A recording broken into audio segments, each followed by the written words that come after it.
Mesdames, Messieurs, chers collègues, ce rapport cible plusieurs sujets assez différents et je rejoins l'avis de Madame Morel, il est complexe de parler de 4 rapports en 2 minutes. Notre groupe va profiter des 2 minutes pour intervenir sur la synthèse de la Chambre régionale des comptes sur les dépenses de communication.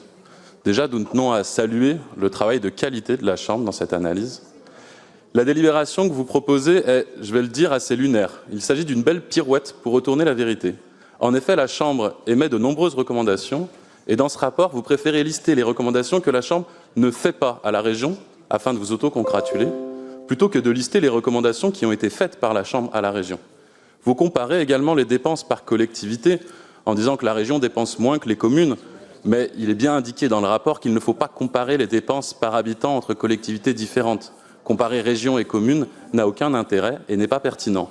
Par contre, le rapport indique l'explosion des dépenses de communication de la région ces dernières années. Parce que l'intérêt de la synthèse, c'est de regarder les chiffres. On voit que les fameux panneaux bleus de la région ont coûté plus de 5,6 millions d'euros. 1,4 million des plaques, la région agit. 4,7 millions pour floquer des véhicules, 4,6 millions pour floquer des trains. Et on peut continuer à lister les dépenses. Alors oui, nous ne sommes pas contre communiquer sur les compétences de la région, mais à quel point et à quel prix? Et puis, il y a d'autres dépenses plus préoccupantes, parce qu'elles ne correspondent pas aux enjeux régionaux.